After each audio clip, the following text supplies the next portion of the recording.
এগুলো কি এখানে সাদা সাদা কি লেগে আছে? আমি কিছু লাগাইনি স্যার, যেরকম ছিল সেরকমই দিলাম আপনাকে।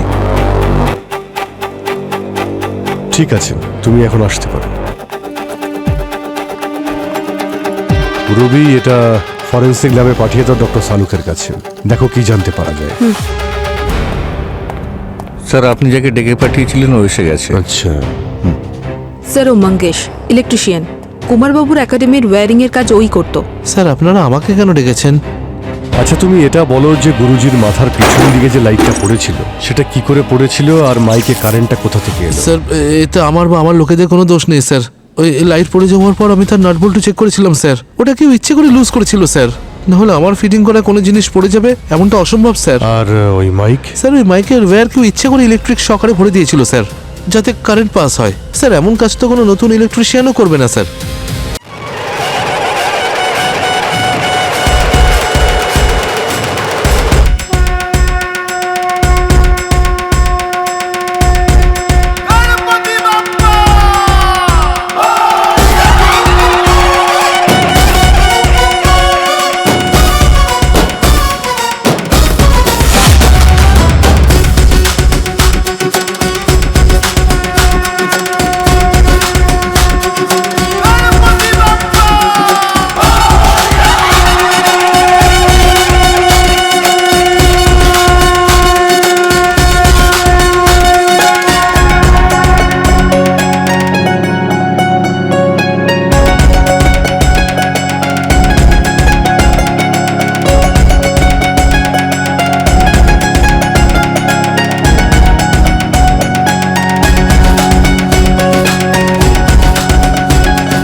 গণপতি বাপ্পা।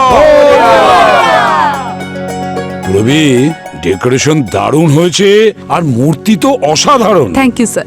স্যার প্রসাদ। এই মোদক আরো বানিয়েছো তো? আমি তো এটা লাঞ্চেই খেয়ে নেবো। আরে সব আছে, অনেক আছে।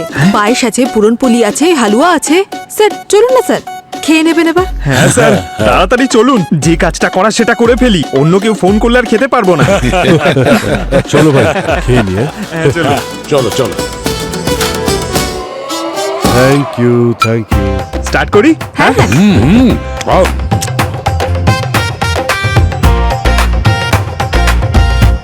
একটা একটা একটা একটা গরম। রবি, তুমি যে এত ভালো রান্না করতে জানো আমি তো জানতামই না। সত্যি অপূর্ব, সারাদিন ডিউটি করার পর এইভাবে সবকিছু ম্যানেজ করা, তাও আবার তুমি নিজে বানিয়েছো। স্যার ভগবানের জন্য সব ম্যানেজ হয়ে যায়। আর বছরে তো একবারই এই পুজো, আর এই দিনটার জন্য কত অপেক্ষা করে থাকি। আর এই বছর তো গণপতি আমার বাড়িতে 1.5 দিনের জন্য নয়, 3 দিনের জন্য এসেছেন। মাত্র 3 দিন? তার মানে আমরা 3 দিন পুরনপুরি খেতে পারবো?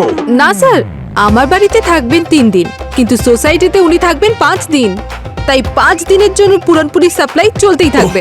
এই না হলে কথা। গণপতি বাপ্পা মোরয়া। ইয়েস। আরে স্যার তাড়াতাড়ি খান, ফোন চলে এলো। Hello, SP পদ্মমান here.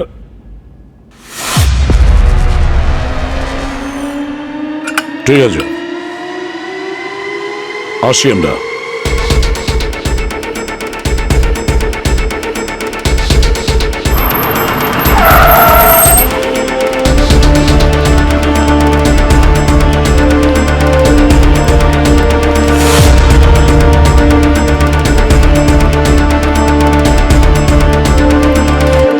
Swati Devi. Sir, আমি স্বাতী, মিসেস কুমার। আমি আপনাকে কল করেছিলাম। একটু পরে এসে কথা বলছি।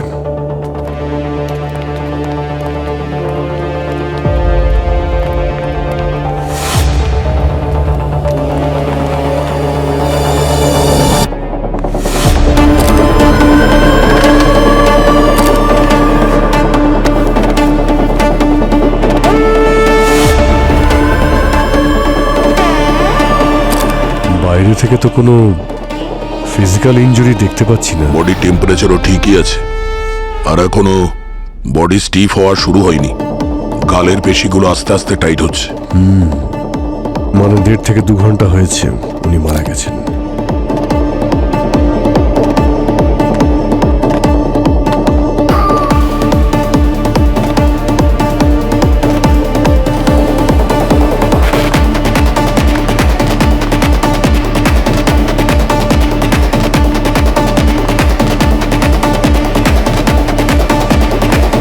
ভাই আশেপাশে সবকিছু তো ঠিকঠাকই লাগছে, হাতাহাতি বা স্ট্রাগলের তো কোনো চিহ্নই নেই। হার্ট অ্যাটাক হয়নি তো? হতে পারে। হার্ট অ্যাটাক নয় স্যার, এটা মার্ডার।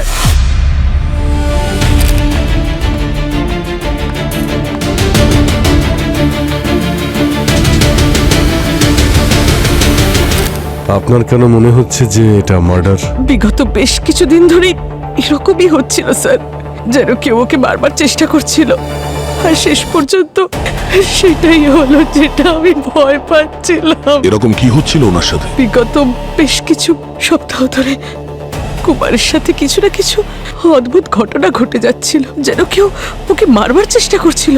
একদিন কুমার রিহার্সালসে ওর নিজের ফোনে কিছু একটা দেখছিল। মুস্কান, মুস্কান, মুস্কান দেখুন না, দেখুন না, মুস্কান, তুমি ঠিক আছো? লেগেছে? হ্যাঁ, ওদিকে নিয়ে যাও ওকে। চলো চলো। তুমি বসে বিশ্রাম করো মুস্কান, আমি দেখে নিচ্ছি। হ্যাঁ,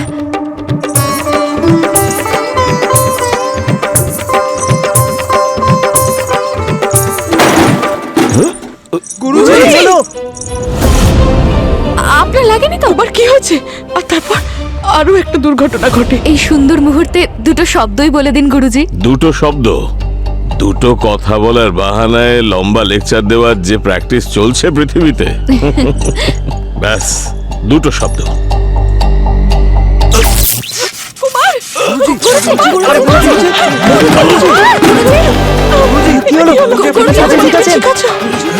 এইসব কিন্তু ওখানেই থামেনি স্যার। ফাংশনে কুমার নিজের গাড়ি নিয়ে যাচ্ছিল, তখন ওর গাড়ির ব্রেক ফেল হয়ে যায়। ও খুব অল্পের জন্য বেঁচে যায়। আমি ওকে অনেক বোঝানোর চেষ্টা করেছিলাম যে কেউ ওকে মারবার চেষ্টা করছিল, আমাদের পুলিশের কাছে যাওয়া দরকার ছিল, কিন্তু প্রত্যেকবার ও আমার কথা উড়িয়ে দিত। ও বলতো এটা শুধুই আমার দুশ্চিন্তা, ভাবতো আমায় কেন কেউ মারবে। 3বার প্রাণঘাতী হামলা, তাও আবার 2-3 সপ্তাহ গ্যাপে গ্যাপে। এটা কাকতালীয় হতে পারে না। আচ্ছা, আপনার কি মনে হয় যে গুরুজিকে কে খুন করতে পারে? কারোর সঙ্গে ওনার কি কোনো ঝামেলা বা শত্রুতা ছিল? আমরা কি করে জানবো স্যার? মনের মধ্যে কেউ কেনই বা কিছু বেঁধে রেখেছে। স্যার ও তো বেশ হাঁপিয়ে গেছিল, তারপর রিটায়ার হতে চাইছিল, আর এই সব হয়ে গেল। হ্যাঁ স্যার, ইনফ্যাক্ট গুরুজি তো মুস্কানকে ওনার উত্তরাধিকারী বানাতে চেয়েছিলেন। স্যারের সব থেকে বেস্ট স্টুডেন্টও। সেরকম কিছু না স্যার, স্যারের সব স্টুডেন্টই খুব ট্যালেন্টেড। এবার কি হবে?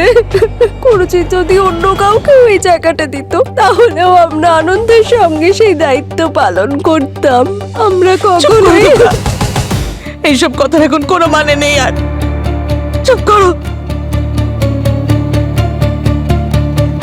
কুমার নারায়ণম স্যার, তামিলনাড়ুতে উনি বড় হয়েছেন আর ভরতনাট্যমের ট্রেনিং ওখান থেকেই নিয়েছিলেন। 15 বছর বয়সে সোলো পারফরমেন্স শুরু করেছিলেন, আর 20 বছর হতে হতে ওনার ডান্স একাডেমি খুলেছিলেন, অভিনয় অঙ্গন একাডেমি। উনি ওনার জীবনে সম্মান আর অ্যাওয়ার্ডস অনেক পেয়েছেন। সিম্পল লিভিং, হাই থিঙ্কিং ধরনের মানুষ ছিলেন উনি। আর একজন ট্যালেন্টেড ডান্সার আর টিচার হওয়ার সাথে সাথে এনভায়রনমেন্টালিস্টও ছিলেন। এই প্লাস্টিক থেকে হওয়া পলিউশনের বিরুদ্ধে উনি আওয়াজ তুলেছিলেন, আর সেই কারণে কোর্টে অনেক পিআইএল আর আরটিআইও করে রেখেছিলেন উনি। স্যার, হ্যাঁ, স্যার এই দেখুন, আচ্ছা, এই দেখুন স্যার, ওনার সোশ্যাল মিডিয়া অ্যাকাউন্ট। উনি পরিবেশ নিয়ে অনেক পোস্ট করতেন, বিশেষ করে প্লাস্টিক ব্যান করার ভিডিও। এটা কিরকম কমেন্ট? তুমি কুকুরের মতন মরবে বুড়ো, এই কি ধরনের অদ্ভুত কমেন্ট? কুমারবাবু তো ওই প্লাস্টিকের বিরুদ্ধে ছিলেন, প্লাস্টিক বর্জন করতে বলেছিলেন। এই সোশ্যাল মিডিয়ায় একটা ট্রেন্ড হয়েছে, বড্ড বড্ড ট্রোল করে লোকজন। আমার সঙ্গে এমন হয়েছে স্যার। একবার একটা ফেক ম্যারেজ প্রপোজাল পেয়েছিলাম আমি। Can't tell you. এক মিনিট স্যার, বেশিরভাগ মেসেজেস তো এই রকম ধরনেরই হয়, গালিগালাজ না হলে প্রাণে মেরে ফেলার হুমকি।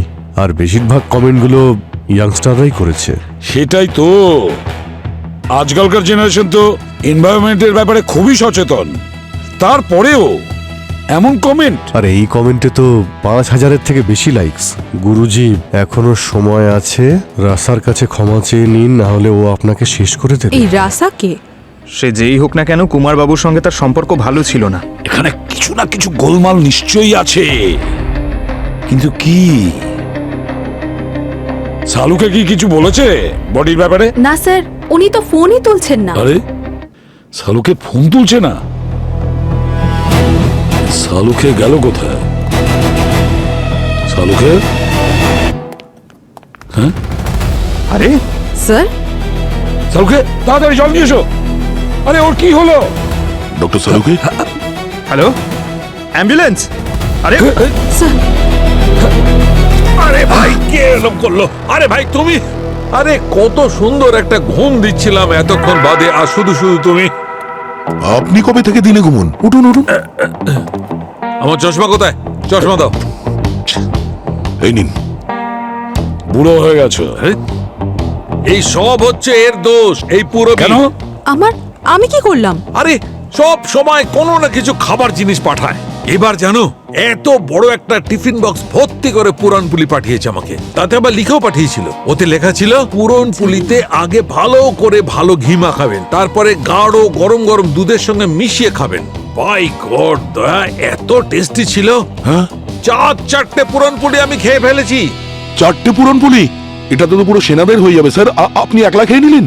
তবে আমাকে তুমি কম ভেবেছো? রাক্ষস কোথাকার।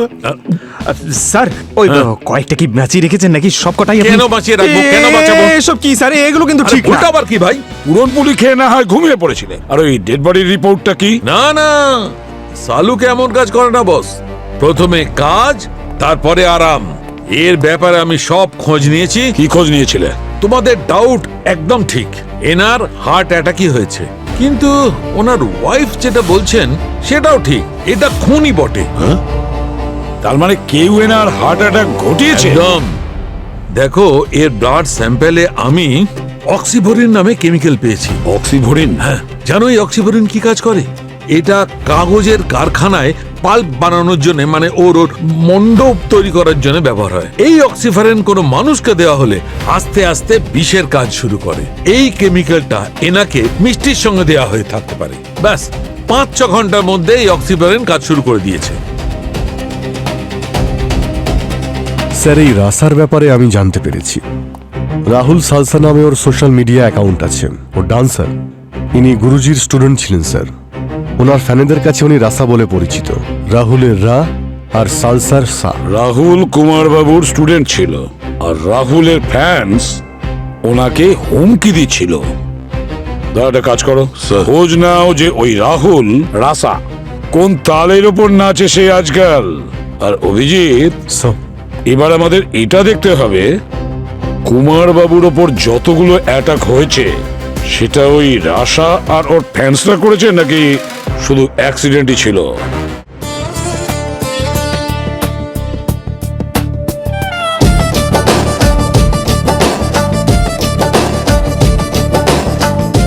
আপনি যদি আমার মতো হতে চান ফিট, এটির ব্যবহারেই আপনি হবেন সুপারহিট।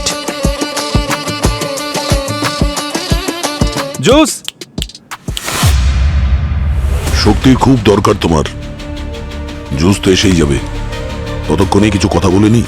আরে স্যার, ওই দিন উনি খুব বাঁচান বেঁচে গেছেন। অনেক বড় অ্যাক্সিডেন্ট হয়েছিল ওনার গাড়িতে। ব্রেকটা কি করে ফেল হলো সেটা বলো। ফেল নয় স্যার, কেউ ভুলবশত ওই প্লাস থাকে না, ওটা দিয়ে ব্রেক ওয়্যার কেটে দিয়েছিল। আমি সোয়াতি ম্যাডামকে এই কথাটা বলেও ছিলাম, কিন্তু উনি কিছু কানেই নেননি। তারপর আমাকে বলা হয়েছিল এর ইন্স্যুরেন্স ক্লেম করে দিতে, তাই আমি ওই ব্রেক ওয়্যারটা সাবধানে রেখেছি স্যার।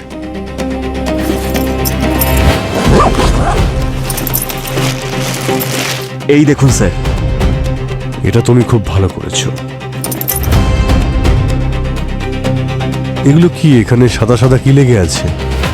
আমি কিছু লাগাইনি স্যার, যেরকম ছিল সেরকমই দিলাম আপনাকে। ঠিক আছে, তুমি এখন আসতে পারো। রবি, এটা ফরেন্সিক ল্যাবে পাঠিয়ে দাও ডক্টর সালুকের কাছে। দেখো কি জানতে পারা যায়। স্যার, আপনি যাকে ডেকে পাঠিয়েছিলেন ও এসে গেছে। আচ্ছা। স্যার, ও মঙ্গেশ, ইলেকট্রিশিয়ান। কুমারবাবুর একাডেমির ওয়্যারিং এর কাজ ওই করতো। স্যার আপনারা আমাকে কেন ডেকেছেন? আচ্ছা তুমি এটা বলো যে গুরুজির মাথার পিছন দিকে যে লাইটটা পড়েছিল সেটা কি করে পড়েছিল আর মাইকে কারেন্টটা কোথা থেকে এলো? স্যার এতে আমার বা আমার লোকেদের কোনো দোষ নেই স্যার। ওই লাইট পড়ে যাওয়ার পর আমি তার নাট বল্টু চেক করেছিলাম স্যার। ওটা কেউ ইচ্ছে করে লুজ করেছিল স্যার। নাহলে আমার ফিটিং করা কোনো জিনিস পড়ে যাবে এমনটা অসম্ভব স্যার। আর ওই মাইক? স্যার ওই মাইকের ওয়্যার কেউ ইচ্ছে করে ইলেকট্রিক শকারে ভরে দিয়েছিল স্যার, যাতে কারেন্ট পাস হয়। স্যার এমন কাজ তো কোনো নতুন ইলেকট্রিশিয়ানও করবে না স্যার। আরে আরে আরে আরে স্যার, অ্যাড শুট করার সময় তো অজ্ঞান হয়ে যাচ্ছিল না স্যার? ওটাই আমার কাজ স্যার। আমার পার্সোনাল লসের জন্য তো আমি এজেন্সির লস করতে পারি না। আপনারা তো আর জানেন না স্যার, গুরুজি চলে যাওয়ার পর থেকে আমার উপর দিয়ে কি যাচ্ছে। হ্যাঁ, গুরুজি মারা যাওয়াতে কতটা দুঃখ পেয়েছো সেটা তো ইন্টারনেটে ওনার পোস্ট দেখে বোঝা যাচ্ছে। স্যার ওটা আমি নই, আমার ফ্যানেদের কাজ। কিন্তু তোমার ফ্যানেরা এরকম কেন রিয়াক্ট করছে? নিশ্চয়ই কোনো কারণ আছে। আজ আমি যা কিছু হয়েছে গুরুজির আশীর্বাদে হয়েছে। উনি গুরুর চেয়ে অনেক বেশি কিছু ছিলেন আমার কাছে। কিন্তু আমি এখনকার ছেলে, এখনকার সমস্ত কিছু, এখনকার আর্ট আমার খুব পছন্দের। তাই আমি ভরতনাট্যমের সঙ্গে হিপ হপ আর ওয়েস্টার্ন মিউজিকের একটা যোগসূত্র ঘটালাম। তাই নিয়ে ইন্টারনেটে আলোড়ন পড়লো স্যার। রাহুল, এসব কি কি হয়েছে আবার গুরুজি? জিজ্ঞেস করছো? তোমায় নৃত্যকলার যে শিক্ষা দিয়েছি তার এই রূপান্তর ঘটিয়েছো। ভারতনাট্যম শুধু শাস্ত্রীয় নৃত্য নয়, ভগবানের আশীর্বাদ স্বরূপ সেটি আশীর্বাদ। নটরাজের এই পবিত্র কলাকে তুমি ইংলিশ বাজনার সঙ্গে মিশিয়ে দিয়ে সেটিকে অপমান করেছো। কিন্তু গুরুজি শিল্প তো শিল্পই। আমি তো শুধু ভরতনাট্যমের একটা নতুন পথ, নতুন স্টাইল সৃষ্টি চুপ করেছি। করো। আর তোমার এই ভাবনা নিজের কাছেই রাখো। তুমি বেরিয়ে যাও, বেরিয়ে যাও এখান থেকে। জানি না আমার আর গুরুজির সেই ঝগড়া ইন্টারনেটে কিভাবে লিক হলো। আর তারপর থেকে আমার ফ্যানেরা সকলে ওনাকে ঘৃণা করতে থাকলো। মার্ডারের দিন কোথায় ছিলে তুমি? দিল্লিতে একটা পার্সোনাল কাজে গেছি। আচ্ছা, স্যার স্যার এই যে আমার ফ্লাইটের টিকিট। সেসব ঠিক আছে। যতক্ষণ এই কেসটা সলভ না হবে ততক্ষণ তুমি এই শহর থেকে বাইরে কোথাও যাবে না। ঠিক আছে স্যার।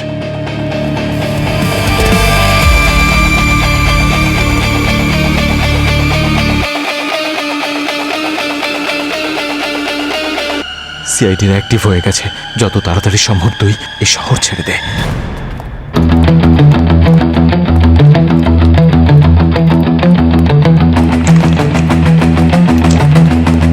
স্যার স্যার, রাহুল ঝগড়া লিক হয়ে যাওয়ার কথাটা সত্যি বলেছিল স্যার। আমি জার্নালিস্টের সঙ্গে কথা বলেছি যে ঝগড়ার বিষয়টা সোশ্যাল মিডিয়ায় দিয়েছিল।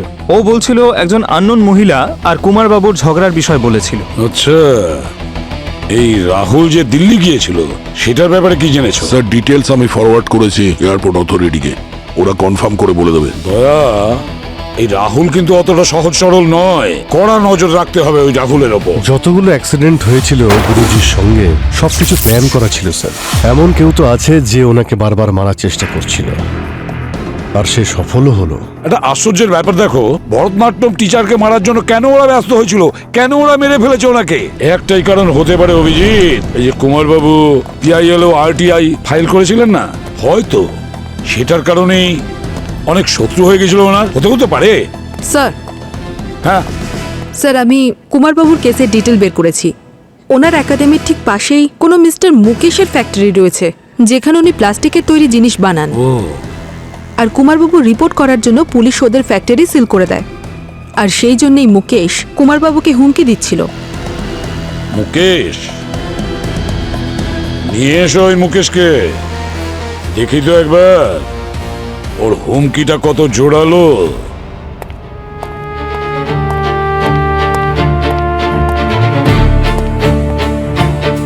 আমি এসে গেছি স্যার।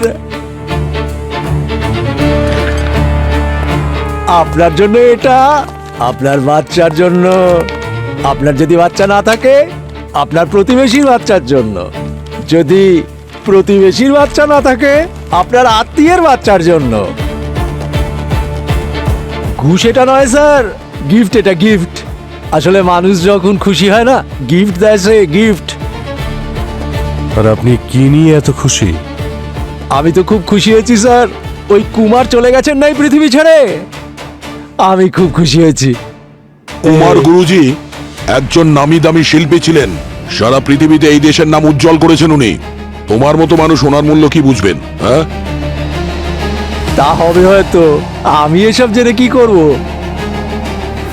উনি তো আমার ব্যবসা বন্ধ করতে চলেছিলেন।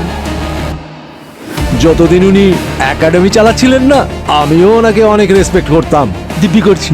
কিন্তু যবে থেকে উনি শুরু করলেন না, নো প্লাস্টিক, ব্যান প্লাস্টিক, পরিবেশকে বাঁচাও, বিশ্বকে বাঁচাও, এইসব নাটক করার কি দরকার ছিল? প্রায়শই উনি কোনো কমপ্লেন করে আমার ফ্যাক্টরি বন্ধ করতে চাইতেন। আমি অনেক পরিশ্রম করে কোর্ট কাছারিতে চক্কর লাগিয়ে ওটা খোলার চেষ্টা করতাম। আরে আমারও তো বউ বাচ্চা আছে স্যার, আচ্ছা। তাদের ব্যাপারেই তো ভাবতে হবে। যাতে তোমার প্লাস্টিকের ফ্যাক্টরি খুব ভালো করে চলে, এই জন্যই তুমি এই সমস্ত করেছো। কেন? মিথ্যে বলবো না স্যার, চেষ্টা তো অনেক করেছিলাম, 2-3 বার গুন্ডাও পাঠিয়েছিলাম। ওই ডান্সার বাইরে থেকে যতটা নরম ছিল না, ভেতর থেকে অতটাই স্ট্রিক্ট ছিল, সলিড, নিজের সিদ্ধান্ত থেকে নড়েনি, অনড় ছিল। উনি যখন ভয় পেলেন না তখন আপনি ওকে মেরে দিলেন। আমি কেন ওকে মারতে যাব স্যার, যখন ও নিজেই দেশ ছেড়ে চলে যাচ্ছিল? কি বললে? কুমারবাবু দেশ ছেড়ে চলে যাচ্ছিলেন? স্যার, আপনি কেমন ইনভেস্টিগেশন করেন আপনি জানেন না? কুমার আর ওর ওয়াইফ আমেরিকা শিফট করে যাচ্ছিল বরাবরের জন্য, পার্মানেন্ট। আমি তো এটা জেনে খুব খুশি, আমাকে কোনো এফোর্টই করতে হলো না, আমার রাস্তার কাঁটা আপনিই সরে যাচ্ছে।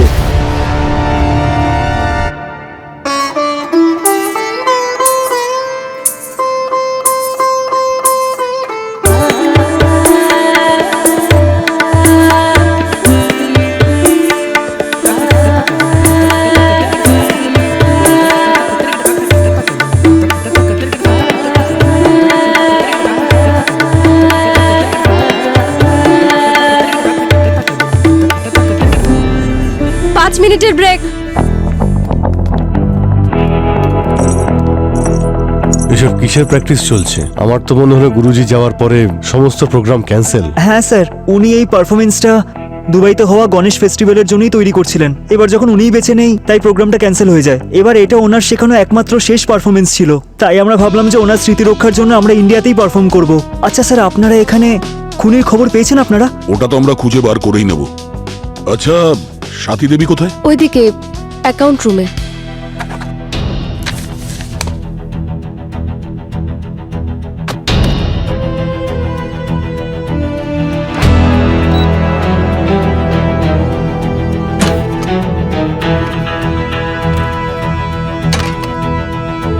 চলো, এই যে করেই হোক আমি এই সব পেপার ওয়ার্ক এক্ষুনি কমপ্লিট করে নিতে চাই। আমি চাই না যে আমি যাওয়ার পরে এই আচ্ছা সব। সাথী ম্যাডাম, আপনি আমাদের এটা তো বলেননি যে কুমার বাবু নাকি এই দেশ ছেড়ে বাইরে চলে যাচ্ছেন। উনি তো যেতেই চাইছিলেন না, আমি তো ফোর্স করেছিলাম ওনাকে। ফোর্স করার প্রয়োজন কি ছিল? স্যার, 3-3 বার প্রাণে মেরে ফেলার চেষ্টা হয়েছিল। আমি ভয় পেয়ে গেছিলাম, যদি কোনো কিছু হয়ে যেত তাহলে আমি কি করতাম। আমি ইউএস সিটিজেন, ছোটবেলাটা আমার ওইখানেই কেটেছে, তাই চেয়েছিলাম যে এখন ওখানেই সেটেল করে যাব। আর তাই তো আমি ওকে কনভিন্স করছিলাম। আর এমনিতেও আমার হাজবেন্ডের বেশিরভাগ শোজই বাইরেই হতো। এইসব তো একান্তই আমাদের ব্যক্তিগত না স্যার, তাই মনে হয়েছিল এইসব আপনাদের সাথে কি বলে শেয়ার করব। ম্যাম, আমরা এখনো গুরুজির খুনিকে খুঁজে বেড়াচ্ছি। আমরা এটা বোঝার চেষ্টা করছি যে কেউ ভরতনাট্যম টিচারকে কেন মারবে, ওনার শত্রুতা কার সঙ্গে ছিল, ওনার মৃত্যুতে কার লাভ হতে পারে। সেই জন্য ওনার সঙ্গে জড়িত সমস্ত বিষয় আমাদের ইনভেস্টিগেশনে কাজে লাগবে। বুঝতে পেরেছেন আপনি? ম্যাম, নিশার ফোন লাগছে না, ওর স্টেপগুলো মেহেকাকে দিয়ে দিই। কেন? নিশা কোথায়? জানি না স্যার, আমরা ওকে অনেকক্ষণ ধরেই ফোন করার চেষ্টা করছি, সুইচ অফ পাচ্ছি।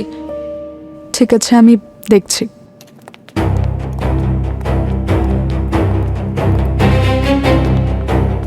নিশার ব্যাপারটা কি স্যার?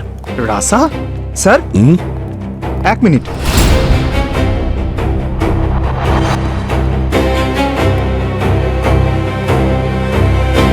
রাহুলকে তো একাডেমি থেকে বের করে দেওয়া হয়েছিল, তাহলে ওর হুডি এখানে কি করে? স্যার, এটা তো কোনো মেয়ের হুডি মনে হচ্ছে। তাহলে হয়তো নিশার। রাহুলের হুডি নিশার কাছে কি করে এলো? কেন হতে পারে না স্যার, রাহুল তো ওর বড় দাদা। হোয়াট? ইয়েস স্যার, আর সেই কারণেই ও গুরুজির উপর বেশ রেগেছিল, কারণ রাহুলকে একাডেমি থেকে বার করে দেওয়া হয়েছিল। গুরুজির ওপর রেগেছিল তো ও এখানে এই একাডেমিতে কি করছিল? ও রাহুলের সাথে যেতে পারতো। স্যার, ও এখনো জুনিয়র, এখনো অনেক কিছু শেখার আছে, আর ওনার থেকে ভালো টিচার কোথায় পাবে ও?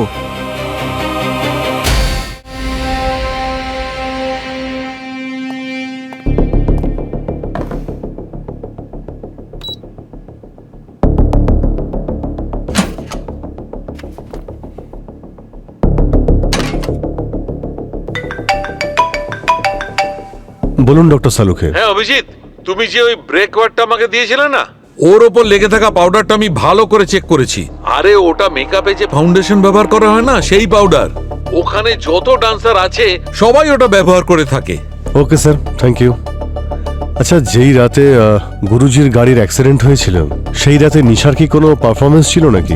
স্যার শুধু নিশান নয়, পুরো ডান্স গ্রুপের প্রোগ্রাম ছিল।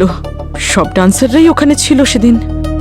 সমস্ত ডান্সার তো আজ এখানেই আছে, শুধুমাত্র নিশা নেই এখানে।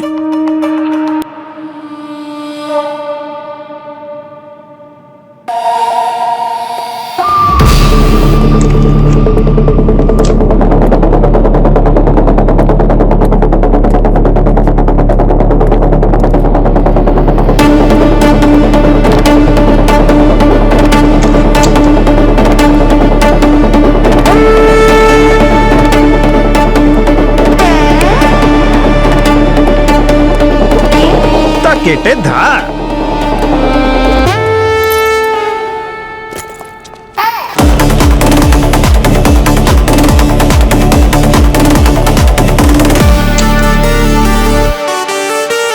নিশা কোথায়? নিশা জানি না স্যার, অনেকদিন দেখা হয়নি ওর সঙ্গে। কেন, কি হয়েছে? বাজে কথা বলিস না। তোর সঙ্গে দেখা করে চলে যাবার পরেই তুই ওকে কল করেছিস। না তো। এই, নিশার কল রেকর্ড আছে আমাদের কাছে। নিশাকে শেষবার কল তুই করেছিলি। সিআইডির অ্যাক্টিভ হয়ে গেছে। যত তাড়াতাড়ি সম্ভব তুই এই শহর ছেড়ে দে। আমি কিছু জানি না স্যার। আচ্ছা,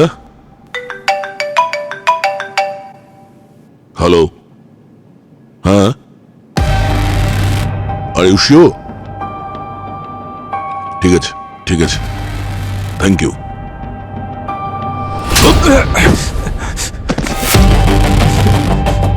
মিথ্যে কথা বলবি না। দিল্লি গেছিলি, কেন গিয়েছিলি? এয়ারপোর্ট থেকে কল করেছিল। তুই ফ্লাইটের টিকিট বুক তো করেছিলি, কিন্তু তুই ফ্লাইটে যাসনি। সরি স্যার, আমি ভয় পেয়ে গেছিলাম স্যার। আমি ভেবেছিলাম আপনারা আমাকে অ্যারেস্ট আগের কারণের বিষয় বলতে পারবো না, কিন্তু এখন তুই প্রপার কারণ দিয়ে দিয়েছিস জেলে ভরার জন্য। ঠিক করে বল, নিশা কোথায়? না হলে সারাটা জীবন তুই নাচতে পারবি না, মনে রাখিস। এসো, চলো।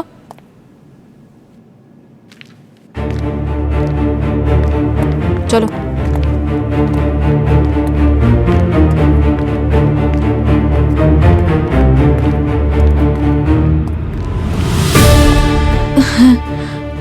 আপনাদের যাওয়ার পর দাদা আমাকে ফোন করেছিল। ও আমাকে এখান থেকে পালিয়ে যাওয়ার কথা বলল। তো কি করতাম আমি? জানিসই তো, যে সবচেয়ে আগে বডি দেখে ওনারা সবচেয়ে বেশি সন্দেহ তাকেই করে। আর তুই এদের প্রশ্ন ফেস করতে পারতিস না। প্রশ্ন করাটা আমাদের কাজ রাহুল। তার মানে এটাই নয় যে আমরা সামনের লোককেই অপরাধী ভাববো। আর যদি তোমরা কিছু করে নাই থাকো, তাহলে ভয় কিসের? না না স্যার, দাদা সেটা বলতে চাইনি। দাদা আসলে আমার খুব খেয়াল রাখে, আর আমাকে এই অবস্থায় দেখতে পারবে না। যখন আমি গুরুজির ডেড বডি দেখেছিলাম তখন আমি খুব ঘাবড়ে গিয়েছিলাম। আর তাই আমি সেই জন্য শহর থেকে পালানোর বদলে আমি এখানে আবার দাদার কাছে চলে এসেছি। নিজের ফোন বন্ধ করে রেখেছি। বাহানা তুমি ভালোই করতে পারো নিশা। ডান্সের সাথে সাথে অ্যাক্টিংও শিখে নিয়েছো নাকি? যখন যখন গুরুজির উপর হামলা হয়েছে তখন তুমি ওখানে ছিলে একাডেমিতে। স্যার, আমি ছাড়াও তো আরো অনেক ডান্সার্সরা ছিল ওখানে। আর আর আমি কেন গুরুজিকে মারবো? আর আমার ওনাকে খুন করার কোনো কারণও তো নেই। কারণ আছে। কুমারবাবু রাহুলকে একাডেমি থেকে বের করে দিয়েছিলেন। রাহুলকে ঘৃণা করতেন উনি। না স্যার, ঘৃণা নয়, ভালোবাসতেন ওকে। কি? হ্যাঁ দাদা, গুরুজি হয়তো রেগে গিয়ে তোকে একাডেমি থেকে বের করে দিয়েছিলেন, কিন্তু উনি সবসময় তোকে মনে করতেন। গুরুজি তো দাদার আর্টের ডান্সের ফ্যান হয়ে গিয়েছিলেন। লুকিয়ে লুকিয়ে ওর ফিউশন ডান্সের ভিডিও দেখতেন গুরুজি। গুরুজি, নিশা, গুরুজি, আপনি দাদাকে এত ভালোবাসেন যখন, ওকে আবার ফিরিয়ে কেন আনছেন না? আপনি জানেন দাদাও আপনাকে ভীষণ মিস করে। তোমার তো জানা আছে নিশা, রাহুল আমার সব থেকে উপযুক্ত শিষ্য। ওকে এখান থেকে বার করার পেছনে কারণ আছে। তুমি চিন্তা করো না, সঠিক সময় এলে রাহুলকে আমি নিজেই ডাকবো। সত্যি গুরুজি? আমার রিটায়ারমেন্টের পর আমার এই নৃত্যাঙ্গনকে কে সামলাবে? রাহুল। আমি ওকে পুরো ভরসা করি। তুমি দেখো, একদিন ও আমার নাম, আমাদের এই শাস্ত্রীয় নৃত্য ভারতনাট্যমকে নতুন উচ্চতায় নিয়ে যাবে। এই যে এইটা দেখুন, গুরুজি তারপর থেকে যখনই তাদের রিলসগুলো দেখতেন আমাকেও পাঠাতেন। আমি কি করলাম যে গুরুজি আমাকে সন্তানের মতো মনে করতেন? আমি ওনাকে ওনাকে কি করেছিলে তুমি? হ্যাঁ স্যার, আমি যে দিল্লির ফ্লাইট মিস করেছিলাম, আমি সেই দিন ওনার সঙ্গে দেখা করতে যেদিন গেছিলাম। গুরুজি মার্ডার হয়েছিল ওই দিন তুমি ওনার সঙ্গে দেখা করেছিলে? হ্যাঁ স্যার, সেই দিন আমি সোশ্যাল মিডিয়া জার্নালিস্টের থেকে জেনেছিলাম যে একাডেমি থেকে কোনো একটা মেয়ে ফোন করে ওনাকে আমার আর গুরুজির ঝগড়ার ব্যাপারে বলেছিলেন। তাই আমি গুরুজির সঙ্গে সেই ব্যাপারেই কথা বলতে গিয়েছিলাম। আমি ভেবেছিলাম গুরুজি স্বাতি ম্যামের সঙ্গে প্ল্যান করেই নিউজ আউট করেছিলেন, যাতে আমার নাম নিয়ে পাবলিসিটি করতে পারে। কিন্তু স্যার বিশ্বাস করুন, আমি গুরুজিকে খুন করিনি স্যার। রাহুল, তুমি আমাদের এতবার মিথ্যে কথা বলেছো যে তোমার কোনো কথাই এখন বিশ্বাস করা আমাদের মুশকিল হয়ে গেছে, বুঝলে? যতদিন নাই কেসটা সলভ হবে তুমি আমাদের হেফাজতে থাকবে, বুঝলে? স্যার, যদি রাহুল খুন না করে থাকে তাহলে খুনি কে? কারোর তো কোনো কারণই দেখছি না খুনটা করার। এই কেসটা তো খুব জটিল, কোন রাস্তায় যাব, কাকে ধরবো বুঝতে পারছি না। গণপতি বাপ্পা আছেন তো স্যার? উনি কোনো পথ দেখাবেন।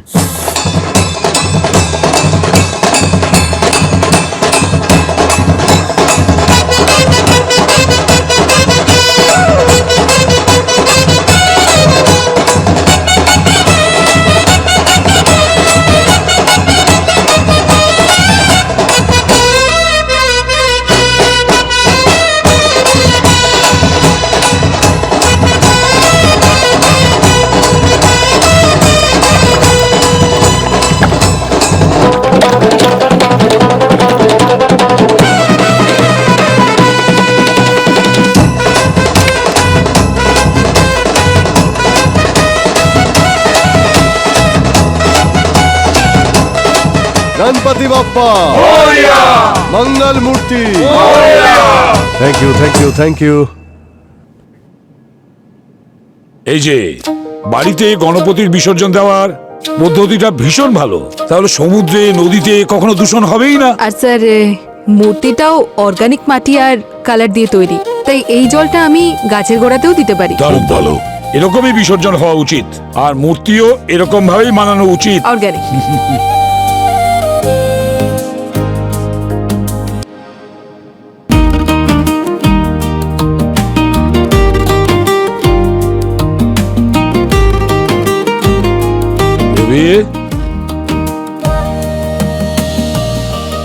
কি হলো?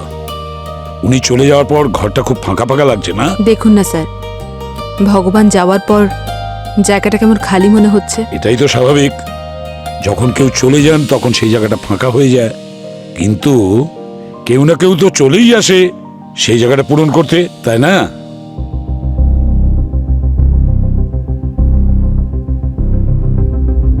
স্যার, হ্যাঁ, গুরুজি চলে যাওয়ার পরে ওনার একাডেমিও এইভাবে নিশ্চয়ই খালি হয়ে গেছে, তাহলে কেউ তো আসবে ওনার জায়গা নিতে। নিশ্চয়ই আসবে, এটাই তো কারণ হতে পারে ওনাকে দুনিয়া থেকে সরিয়ে ফেলার, একমাত্র এটাই কারণ। স্যার, ওই স্বাতী ও তো নিজের উকিলের সাথে কিছু বেচার এগ্রিমেন্ট সাইন করছিল, তাই না? উনি ঠিক কি বিক্রি করতে চাইছিলেন? গুরুজির প্রপার্টি? স্যার, হয়তো একাডেমি বিক্রি করতেন, কিন্তু কাকে? মুকেশ।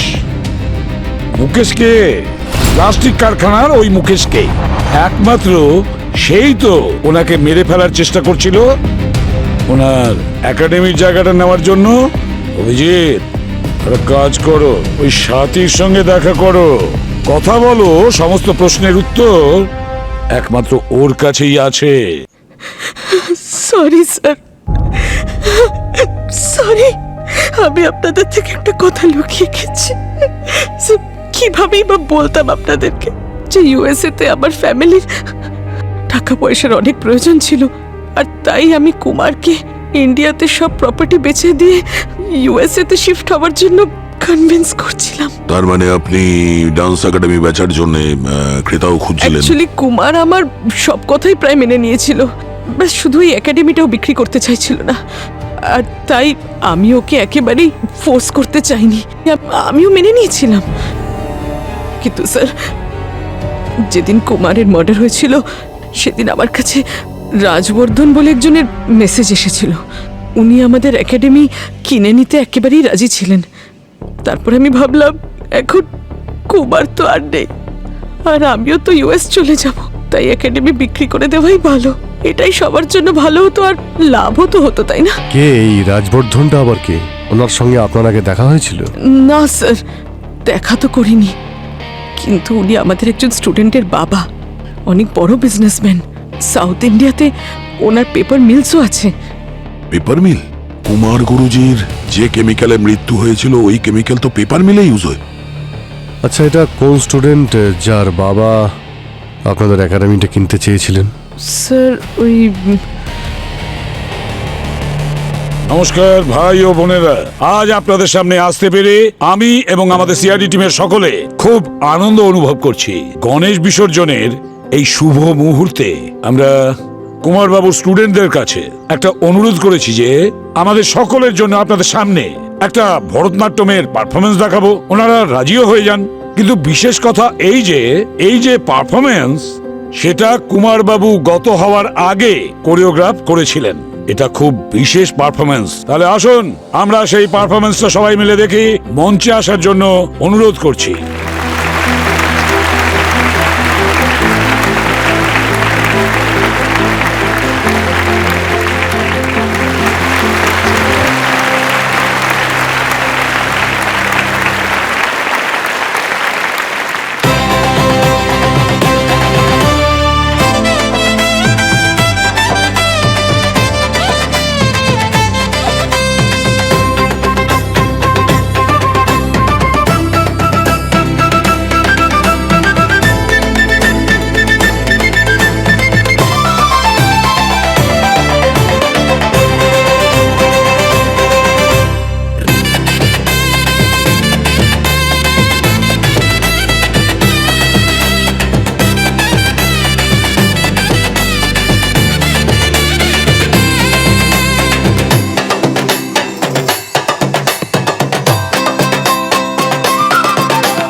একটু আগে খুব সুন্দরভাবে ভরতনাট্যমের নৃত্য পরিবেশন করলো, যেটা সত্যিই তুলনাহীন। তাহলে স্যার, যখন গুরুজির শিষ্যরা এত ভালো পারফরমেন্স করেছে, সেই জন্য আমাদের অনেক দায়িত্ব রয়েছে। তাই আমাদের টিম আপনাদের সকলের সামনে একটা পারফরমেন্স দেখাবে। গুরুজি কুমার নারায়ণম।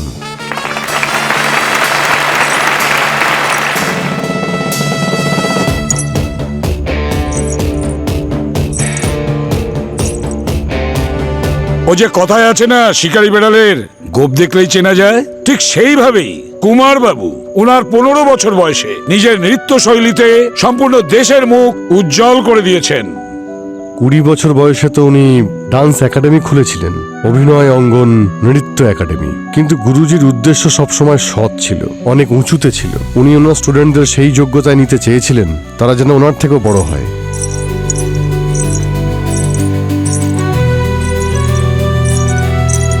কিন্তু তাদের মধ্যে একজন স্টুডেন্ট ছিল যে ওনার এই চিন্তাভাবনাকে মর্যাদা দেয়নি।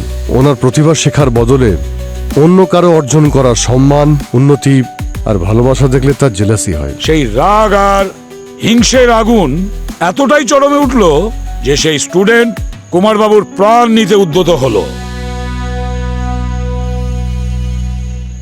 প্রথমে স্টুডিওতেও লাইট ফেলে দেয় ওনার গায়ে,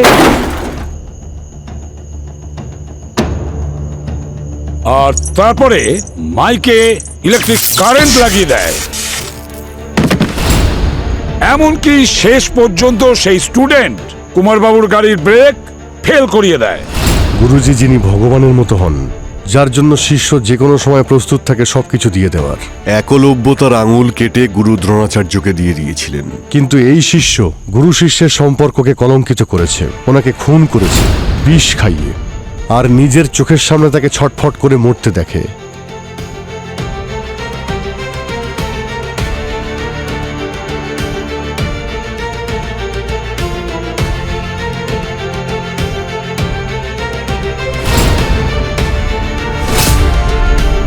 কিন্তু কি জন্য? একাডেমি হাতিয়ে নেওয়ার জন্যে? মাত্র কিছু টাকার জন্যে? মিথ্যে! আমি ওনাকে টাকার জন্য মারিনি, আর না এই একাডেমির জন্য। আমি ওনাকে মেরেছি আমার সম্মানের জন্য, নিজের আত্মসম্মানের জন্য মেরেছি। মুস্কান, কেন? উনি আমাদের গুরুজি ছিলেন। কারণ উনি আমাকে ঠকিয়েছেন। ঠকিয়েছেন? আরে উনি তো কত স্নেহ করতেন তোমায়। নিজের বাড়ি ছেড়ে এত দূরে এসেছি আমি শুধুমাত্র গুরুজির থেকে ভরতনাট্যম শিখতে। রাত দিন পরিশ্রম করেছি, ওনার বেস্ট স্টুডেন্ট হয়ে উঠলাম। কিন্তু গত 2 বছর ধরে এই একাডেমির খেয়াল রাখলাম শুধু এই আশা নিয়ে যে গুরুজি আমার যোগ্যতা বুঝতে পারবে, উনি আমাকে সেই জায়গা দেবেন যেটা আমি ডিজার্ভ করি, নিজের জায়গা। তারপর একদিন আমি নিশা আর গুরুজিকে কথা বলতে শুনলাম। আমার রিটায়ারমেন্টের পর আমাদের এই নৃত্যাঙ্গনকে কে সামলাবে? রাহুল। আমি ওকে পুরো ভরসা করি। গুরুজি নিজের জায়গা এই রাহুলকে দিতে চেয়েছিলেন, এই রাহুলকে যে গুরুজিকে ঠকিয়ে চলে গেছিল। গুরুজি ওকে নিজের উত্তরাধিকারী মনে করত। কেন? কারণ আমি একজন মেয়ে। আমি ওনার জায়গা সামলাতে পারবো না। তখনই আমি সহ্য করতে পারলাম না যে গুরুজি আমাকে আমার জায়গাটা দিল না। সেই জন্য আমি যদি সসম্মানে আমার জায়গা না পাই, সেটা কেড়ে নিতে আমি জানি। আমি আমার বাবার পেপার মিল থেকে ওই বিষ চুরি করেছি আর মিষ্টিতে মিশিয়ে দিয়েছিলাম। আর সেই জন্য কুমারবাবু তোমার পরিবর্তে রাহুলকে পছন্দ করেন। কারণ একজন ভালো শিল্পীর ভালো পারফর্ম করলেই হয় না, বরং ভালো মানুষ হতে হয়। কুমারবাবু শিষ্যদের মধ্যে এটাই খুঁজছিলেন, যে প্রকৃতপক্ষে মানুষ। কিন্তু সেটা তোমার মধ্যে পাননি। তোমার মধ্যে তো মনুষ্যত্ব বোধটাও নেই, ছিল শুধু স্বার্থ। যার কারণে তুমি নিজের পিতৃসম গুরুদেবকে খুন করেছো। না,